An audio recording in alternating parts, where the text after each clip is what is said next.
Hi, everybody. Thanks for tuning in. This is the post-race press conference from round number 3 in Houston at Energy Stadium. It's been a great kickoff to this 2021 season, and tonight did not disappoint. Huge congrats to Cooper Webb, Ken Roxon, and Adam Cianciarulo for getting top 3 in the 450 class, and in the 250 division, Colton Nichols, Christian Craig, Jet Lawrence. Congratulations on your finishes 1, 2, 3.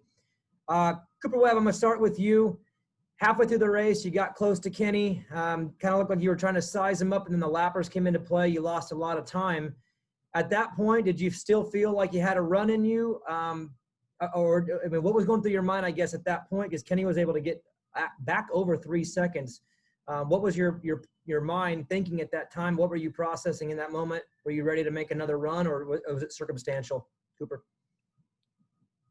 Yeah, I mean, obviously it wasn't ideal. You know, he caught a pack, and I just didn't get through him. And obviously, as we saw, it was tough tonight with lappers. So, yeah, I mean, that point, like I said, I lost a lot, and just put my head down. I knew we were really close in time, so I knew it was going to be super hard, but just kept chipping away, and you know, by the end, we closed the gap a little. You know, as time kind of ran out, I felt like I made a really good charge at the end, and yeah, I mean, it was tough for all of us for sure tonight. Colt Nichols, question for you. First, congrats on the win. Same kind of question. The lap riders came into play and became a pretty big issue late. And if you look at the 250 class and the riders that are in there, there's a lot of young riders, a lot of first season guys. Safe to say you're going to be in lap traffic a lot this year.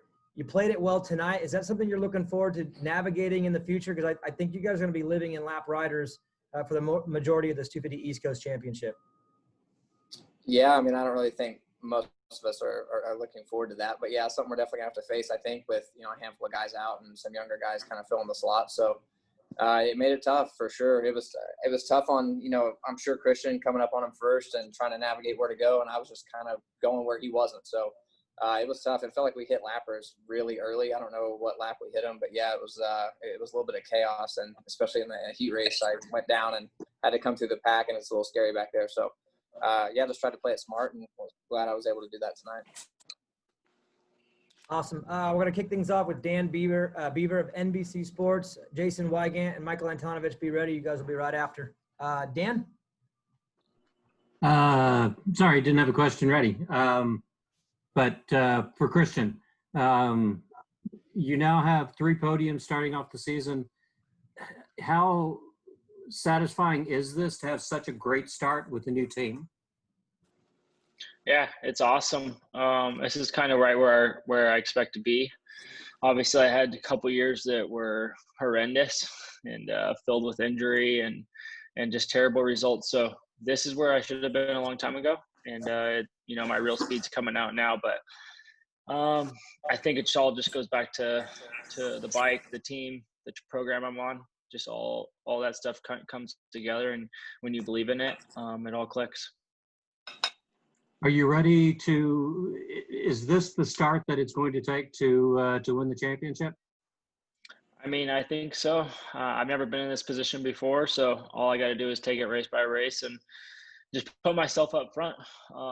That's kind of what I've done. Obviously, the second round didn't go that well, but this one I put myself up front. I tried to make the best of it. I tried to run away from Colt, and man, I mean, it felt like a normal day with me and him on a Tuesday, just pushing each other, and he was able to get the better of me that day or tonight. So, you know, take a second place and move on to Indy. Thank you, Dan. Thank you, Christian. Jason Wygant, Racer X. Yeah, thanks, everybody. My first question is for Cooper. Talk about the struggle here. These first couple rounds sounded like you were working on settings. Did I even hear maybe the back slowed you down a little bit in the offseason? What was the issue? And do you feel good now, or are you still a work in progress? Yeah, we're getting better, obviously. It's been a little bit of a struggle. You know, it wasn't off-season that I was hoping for by any means. But, you know, we have some new stuff on the bike this year, and it's race conditions are always different than the practice track, you know, and I think these first few rounds we've had a lot of traction, a lot more than I think any of us were anticipating. So, you know, it's been a little tough, but I got to give it to my Red Bull KTM team. You know, they they really we've been changing stuff basically every time we're on the track, and tonight we made the right call. So pumped on that, and now we have some time to ride, and that's kind of like the biggest thing we didn't want to do is come here not dialed in and chase your tail while you're trying to race and stuff. So yeah, I'm stoked. From the first Saturday to this Saturday is massive gains, and looking to keep building with the long series still to come. All right, thanks. We do have Kenny in here, right? Yep. Okay. Yeah, Kenny, I'll swing it over to you. We heard you said in the podium, obviously you were upset about Dean not getting out of the way, and I know you're trying to be patient about it. Did you feel that you had it? If that didn't happen, did you had a little bit of a gap? Did you feel like it was manageable what you had, or were you bracing for a last lap battle anyway, or do you think you were in a good spot? I was basically bracing for the last, 5 laps to battle. Mhm. I had to try and play with the track a little bit as well, as we, ran into some lappers and stuff, and I had to switch some lines up, and made some calls to switch it up. And I was ready to, give it everything towards the end again. And obviously, Dean being in front of me was about 3/4 of a lap or so, and he said he didn't hear me and he didn't see any, or he said he didn't hear me, but I'm sure there were blue flags around and stuff. And the reason I also went to the inside of the wall where I hit his back wheel is because I literally thought on the straightaway right there he was just gonna move over to let us by. And after that, it was 3/4 of a lap to go, and I was just ready for anything and ready for action. So, but I hit the back of his wheel and almost crashed right there, and then I jumped double, and he ended up going super tight in that turn. I almost jumped into the back of him and had to maneuver around him, and then Cooper was to the inside. And then from there, I mean, the track today was super tight. It was, it would have been tough you have to really move around and outside, inside, but at the same time, a lot of it was just slot car racing a little bit. And yeah, I mean, I feel like if it wasn't for the Dean incident, the night would have been mine tonight, but obviously it happened, and let's move on. Okay, thanks, guys. Thanks, Weech. Michael Antonovich with Swap Moto Live. Thanks, Daniel. First one is for Ken. Ken, these first 3 races, I mean, the results prove it. Your average finish is the best of anybody. You have the championship lead, but things didn't go in your favor to get you to this point. Overall, though, there's a lot of positive takeaways. You were probably the biggest question mark coming into the season. So how do you feel after these 3 races? I feel pretty good. It was the same for everybody. Like Cooper said, we were dealing with a lot of traction here, and a lot of different conditions than what we practice on, especially me being in California. Now, I wasn't stressing about it by any means, but we were making some changes to the bike as well, and something that helps with the starts. And ultimately, that's what really got the best of me in the second round, was going around the first turn in 22nd, which didn't really help me. So I think we got a lot better on that, and I as well would like to build from here and get better. I think we still got a lot in the tank, and this is just the beginning. And technically going to Indy, kind of like going to round 1, everything's tight in points, and I do feel like I got robbed here a couple of times, and it's a lot of valuable points that are left on the table for me. But at the same time, I'm going to move past it. I've been working a lot on that, and I'm not going to let that phase me. Cool. Thank you. Second question is for Cooper. Cooper, at this time last year, you had a good finish at Anaheim 1 and then some struggles, and then you bounced back really, really well with that big win in San Diego. Was this a similar position this year where you finished off the podium in the first few races and then needed a win because if it went too much longer, it was going to get away from you? Yeah, I think so. And reminds me a lot of 19.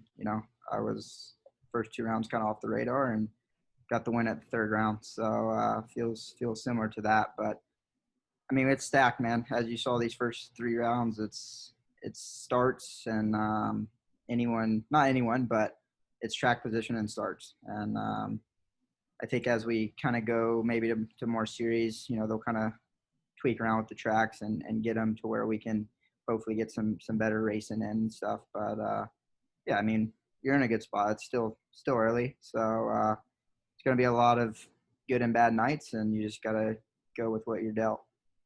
Cool. Thank you, guys. Thanks. Dan Lamb, Moto X Addicts.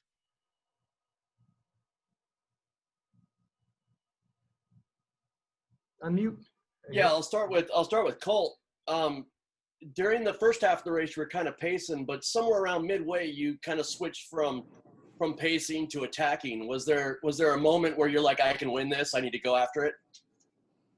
Yeah, I guess a little bit. Me and Christian were kind of just trading laps, and I noticed we were doing a lot of similar things. I picked up on a few of his lines and kind of saw where I was just a little bit quicker, and really just tried to wait my time. And I think the lappers maybe helped a little bit, close up a little, and some stuff like that. But I just tried to be smart and really just pick my battles, and I feel like I did that really well. And yeah, I was able to just close in on him, and I just wanted to keep going and keep going. He got back by me, and I just kind of just kept trying to apply the pressure, and it just made it a fun race. Though it was really cool. Like I said, it felt like another day at Yamaha with me and him kind of just trading laps, and that was fun. I'm glad we got off to a good start like that, and I was able to come through in the end. That was nice. Nice. And Christian, you've gotten a win before this year, but you've never really been in a title hunt. What's it feel like to be in the title, and you feeling a little pressure now that you're going to do this night in and night out this year? I think after the first round, I felt a little pressure going into Tuesday, but we all kind of cleared that up. And I went through it, and now it's just another day. Red plate means nothing. I'm here for the long haul. We got a lot of races left. So yeah, I mean, it's cool to be in this position. Don't get me wrong. Like, I'm really happy, and I feel like I have a good 3-round start. So we just got to keep building on this. Nice. And one last one, guys, for Kenny. On the podium, you talked about you're working on your temper and you're not getting mad. Was there a moment, one of these years or days, where your temper got the best of you and you decided it's time to work on that, or just something you're working on? Just something that I'm working on in general. I'm just trying to be better racer, better human in general. So yeah, just something that I'm working on. And in the end, I think in the past years, I would have probably flipped out a little bit more. And don't get me wrong, I was mad, but at the same time, it was what it was. And, I can't change it at that point anyways. Yeah. All right. Thanks, guys. David Iser, DMXS Radio. Thanks, Daniel. Adam, that was a very smart race. You're 9 points down after 3 races. I know you've had some ups and downs in the season so far coming in with the nerve issue. How's your arm feeling, and how you assess tonight with being a smart race with considering your position? Yeah, arm is better, I think, tonight. It's weird sometimes, just depending on the track. Sometimes it's worse than others, and it affects me more. And I'd be lying if I said it didn't affect me still a little bit. But obviously tonight it was good enough for a podium. And to be honest, coming into this season, as Cooper alluded to him not having a great offseason, man, I was stressing it hard coming in. It's the field. Everybody knows how stacked the field is, and how high the level is. And for me, I did not get a chance to really ride and kind of build and work on some of the things I wanted to work on. So I was like, I think I did like 2:20s going through the whoops before the season started, and I definitely have felt a huge improvement just from race 1 to now. So very excited with kind of the direction we're trending. And like you said, it was a pretty stress-free night for me. Got some good starts and rode well. I don't think I did anything too great out there. Obviously I was, Ken and Cooper were able to put some time into me there at the end, but yeah, I just was riding smart and happy to bring her home. All right, thanks, AC. Jet Lawrence, is that a hot pocket? What are you down to say? Some popcorn, some Doritos? What you got there? This one's for you. I know the pass tonight. They mentioned that the AMA might be looking into this. Has the AMA talked to you? And looking back in retrospect to the pass, what are your thoughts on that entire race? Yeah, obviously I've already spoken to AMA. I've gotten a warning with that, bit of a slap on the wrist, just to kind of wake me up a bit with that. But yeah, tonight wasn't my night. I had to make sure I'd capitalize on this and make one of my worst nights kind of thing. So yeah, I didn't really get a very good flow, and by the time I did get into third, the boys already checked out and gone. So I was like, okay, it's not like I'm gonna pull them in here. It's not like I got a boost or anything on my bars. So yeah, it wasn't my night, and I had to make a bit of an aggressive move for us. Third place. and it ended up going a lot worse than I thought. I didn't really think it would go that bad, but it's already done. I can't really say I didn't mean to do it. Obviously, as a professional athlete, we know what we're doing on the bike. So, but hey, it is what it is. Hopefully, it's the last of those that I need to do. Hopefully, I can just get my starts better and just do what I did on Tuesday. Are you officially on probation? No, I just got a warning. Like I said at the start, I just got a warning from that. So yeah, hopefully I won't be having any more warnings or anything like that.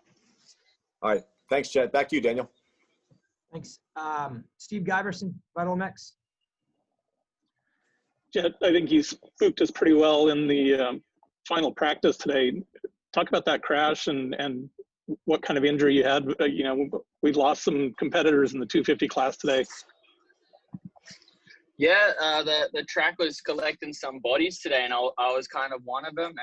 And yeah, it was. I just put down a really good hot lap, and yeah, coming through those whoops at the end of it, I was starting to get a little bit off balance, and I kind of went to go correct it with my bars and just turn them a bit, and they ended up just bouncing back off the whoop and basically put my signature on that last whoop in that practice, and just basically hugged myself around it. So wasn't what I was wanting, but I definitely got away a lot luckier and less in pain than RJ and Faulkner. So it's always sucks to have other riders leave the championship and that stuff. But yeah, hopefully they can have a speedy recovery and we can see them before the season ends.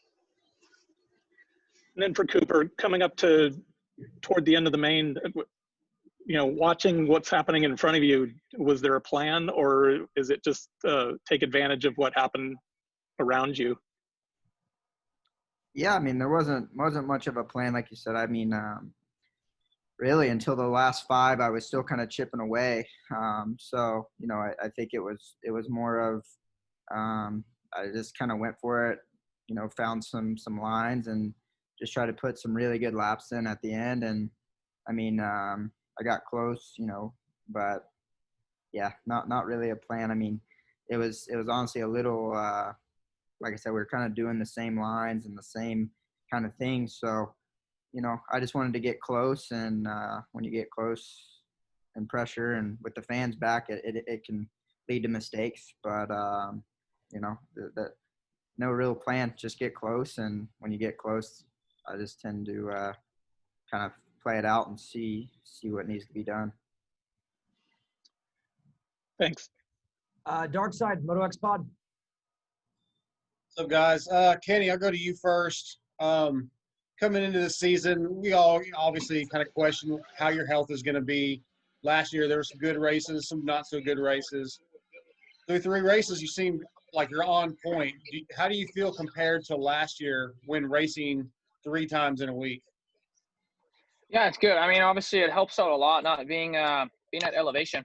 But right now, I'm just in a good spot and just enjoying what I'm doing. And I think that's when I ride my best as well. I have a family, and doing this together with them is that much more fun. So I'm just kind of feeding off of that and try to enjoy myself every single week, or not weekend, but every single race that we go to. So I want to just take it step by step, and it's a long season. I know we always say that, but I feel like I'm in the right mindset, and we're just chipping away race by race, and we're all so close in points, and you're one bad start away from not getting the finish that you were hoping for. So just trying to keep our head down and be super focused and keep doing our thing. Okay. These tracks have been also very very, very tacky, so they get super beat up and rutted, and but at the same time we're all kind of just taking the same lines. So it's been a little bit tough that way to pass on, and especially with everybody going super fast. Okay, right on. Cooper, I'll go to you next. Most of my questions have been answered already, so I want to step back to the heat race. Just get your thoughts on the tabletop section when Barsha almost cleaned you out. Just see what you thought about that. Yeah, it wasn't very ideal. I mean, I just know how Bam Bam is, and I saw him look, and I'm like, please don't do it, and he did. So, but, took his red plate in the main, so it all worked out. Right on. All right, thanks, guys. Nick, Moto Limited show. Awesome, sweet. So Cooper, we found like in the final laps of the main, you were sort of changing your lineup coming into the whoops. Like you were skimming, then you were going to jumping. On the last lap, you ducked up the inside and skimmed. Did you see that as a pass you could place you could pass coming into that corner? Was that a place that you saw was a good place to dive on the track, or? Yeah, I mean, I was kind of struggling skimming at the beginning of the day, but there at the main, I kind of had like a half jump, half skim going that seemed to work pretty good. And then I just kind of knew, that Ken had committed to that jumping line, and I felt like if I could get a really good run skimming and close that little bit, then maybe it would work. And so it seemed to be a good call. Cool. And Jet, after your heat race, you seemed a little bit frustrated with how you rode and everything like that. I'm just wondering what could you change in that heat race to make it better? And did you feel like you rode better in the main event? Yeah, I didn't feel like I was myself in the heat race. I was riding pretty stiff and obviously kind of nurturing my right leg a bit. So it's just the first ride back on my leg since the quali crashed. And yeah, I think I may have rode a little better in the heat in the main event, but it still wasn't up to my standards. And I felt like for what I got out of tonight, I definitely didn't really think I would have gone that on the very first lap of the main event. So yeah, I was just disappointed in my riding. I felt like I just wasn't at the top of my game tonight, and that was it. There's not really any excuses. Yep, absolutely. Awesome. Thank you, Daniel. Thank you. Revista Moto Mexico. Thank you, Daniel. Hey, Adam, I wanted to ask you a question about, you previously said earlier today you try and stay in the present, and I'm just trying to see at an elite athlete as you are, how do you stay present when you're not necessarily 100%, when you have a lingering nerve injury, and have focus on that and try and stay focused as you said you are on the present and on the race at hand? Yeah, I think, anytime, I mean, there's a lot of racers that are dealing with something, as racers, we're always kind of, nursing stuff here or there. But for me, my philosophy is just to, no matter what the variable is, if I suck on a specific layout of track, or I'm not gelling with the bike that day, or, my hand hurts and I can't hold on to the grip. Like, I think I just try to do my best every time, no matter what that is, even if that's not as, good as the best guy. So I'm in my career that in times where I've gotten discouraged and dwelled on things and ultimately not did my best, that's when I go home and I'm like, damn, like that was a crappy day, but when I leave it all out there, no matter what, I can, rest easy at night. So I've tried to, learn those lessons early in my career, and now later in my career, just give it everything I have, regardless of any circumstance. Great, thank you. And Kenny, this is a last question for you. I'm just trying to see how you approach this week. Do you focus on the points you lost, the lap riding incident tonight, or do you focus on getting ready for Indianapolis and doing some riding, or you simply, or what's your mindset when you're heading into this next Saturday? That's an easy answer. I mean, I've talked about it with my crew for 10, 15 minutes, and it's time to move on. There's a lot of racing left, and obviously a couple incidents that just have hurt me, but at the same time, I'm not holding on to that. I'm just going back to Florida now and have a good time, and it's a quick turnaround and leaving for Indy pretty much back on Wednesday or something like that. So I'm just excited to, we're racing a lot at the moment, and there's a lot of room to improve, and I'm just enjoying it at the moment. So I'm definitely holding on to the positive and not the negative that has happened. Okay, thank you. Thank you, Daniel. Anthony Sansada. Hey guys, Anthony Sansota here with MotoOnline.com. Just a question for Adam. Adam, missing a chunk of the off season. How's the bike been, and are you going to work on anything this week, bike-wise? Yeah, so we got a decent amount of testing in. Nothing too extensive. We did make a pretty big change, I think, for the second qualifying session at Houston too. And ever since then, I kind of feel like I've been riding a little bit more back to normal. So feeling really good about where the bike's at. Like I said, I have Oscar, my crew chief, and my mechanic Justin. The whole team is very knowledgeable on that stuff. So super cool for me to be able to lean on them. And yeah, no big complaints for me. We'll always be tinkering, and the bike's always evolving throughout the year. But as of right now, no 911 calls happening.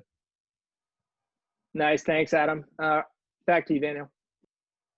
Thanks, Anthony. We're going to loop around and get – actually, I'm sorry, Trent from Moto Limited Network. Sorry, Trent. Yeah, thanks, Daniel. This one's for Coop. Cooper, you said on the podium that you let the team take control of your setup for this round and sort of you make it up as you went along. What sort of setup did you end up with? Was it an old setup or a new setup? Can you just run us through that sort of change that you made there? Yeah, so we're, obviously our shock is a lot different now, not being on a spring one. So it's a lot to learn about. And, like I said, I didn't spend much time at all in California. So, we're all so close that, when you're comfortable on the bike, it makes a huge difference. So just working with balance. I mean, there's so much to try. And, like I said, at the level we're at, you're looking for just that 1% of comfort or whatever it may be. So, we messed with forks, shocks, pull rods all day and just kind of came up with a combo that we felt like was going to be the best for the main event. And, so yeah, obviously I feel like they made the right decision, and we'll hopefully stick with that and, keep, get some laps in and keep building.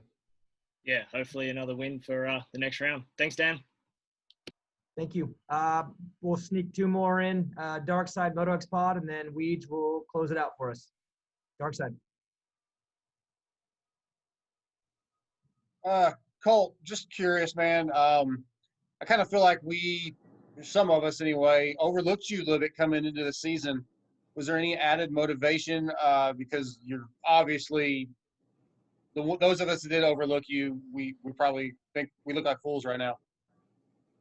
I mean, maybe a little bit, but overall, no. I mean, I knew what I was doing in the off season, just trying to put in time, really. And I was actually able to do that this year for the first time, really. 2019, I had a good off season, and I was able to have a good series. I kind of learned a lot from that season, having the red plate for a while, and I ended up missing a race. And it was just it was a good season for me, though. I actually learned a lot, and I was actually able to come in prepared for the first time in my career, and I was able to do that this year too. So I knew if I just stayed healthy and was able to put my head down, I would be good. And it's just kind of tough though when you're not there. Last year I only raced I think 3 or 4 races all season, Supercross and outdoors combined. So I kind of knew I'd be forgotten about in a sense. So it didn't really bother me. I understood why people weren't really putting me at the top of their fantasy picks, but I believed in my ability and know what I can do if I can come in and get a good start and come in healthy. And I was able to do that this year. So it feels good. 3-2-1 in Houston. I can't really complain. So move on to Indy and try to keep it moving. Great. Appreciate you guys. And that's all I got. Jason Wygant, and then so I'm going to sneak one more in. Michael Antonovich will follow, and that'll be the end. So Weege, go ahead. Yeah, thanks. Real quick for you, Colt. Yeah, so it seemed like you were pretty confident coming into the season because of the off season, but does this win give you a little boost, or did you kind of feel you were already at that level already?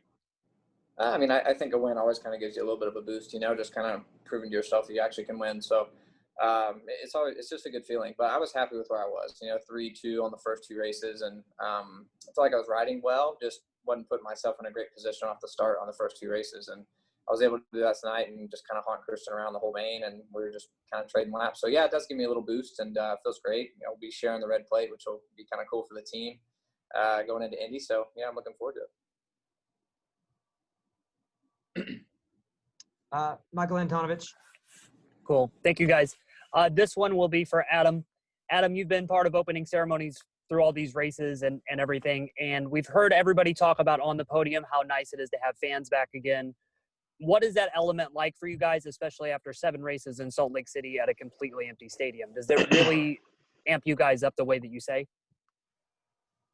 Yeah, no, it does. It's Supercross to me without fans is doesn't really feel like Supercross. You know, I think it feels like so long ago now that we raced in front of a the last time I raced in front of a full stadium, I think was Tampa last year, sometime in February. And yeah, it's been weird without the fans. You know, I won my first outdoor race at Red Bud, and there's like 50 people there, you know, but it's been cool to see. You know, like tonight they were actually pretty loud. We had a pretty good turnout. I think they're allowing like 10,000 people in, and it seemed like it was probably at that number, and they seemed pretty stoked. So yeah, you know me, Anton, I'm a big opening ceremonies guy. I love it. Cool. Last one for you, just because you're very analytical about this. 3 different races in Houston, 3 way different track conditions, with it being pretty soft and then a little bit firmer and then soft again today. But even the weather was different too, because it was pretty hot and humid in the stadium tonight. Was this a big test for you guys in different conditions, especially as we go to Indy where it should be cold? Yeah, I think the conditions were honestly more or less the same. The dirt had the same feel for all 3. I honestly think tonight was probably the most firm it's been. Like some of the 90-degree turns, the moisture was definitely coming up in the main event. I was being pretty cautious there when I was leaned over. But yeah, it's been a pretty good test. I think it's been really chaotic because the short lap times, and tonight we had the short right-handed start. So really just a chaotic start to the season.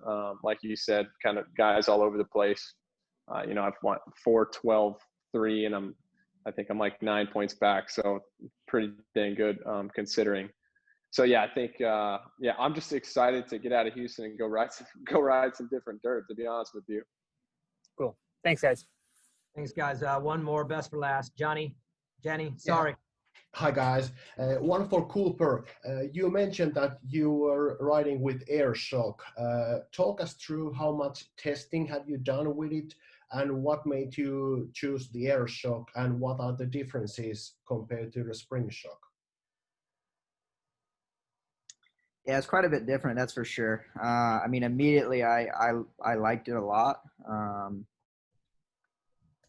It's hard to explain without, you know, knowing the differences and feeling it. But just seems to be a lot plusher and more progressive, which I really enjoy. So it's just fine tuning it though. You know, it's totally different. It's all new.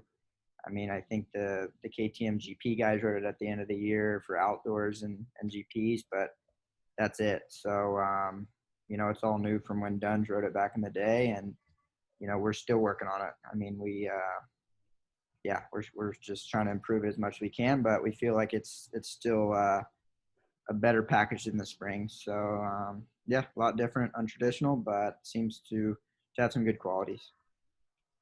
Thank you. Thank you, guys. Again, congratulations on your night, and thanks for tuning in. We'll see you all in Indy.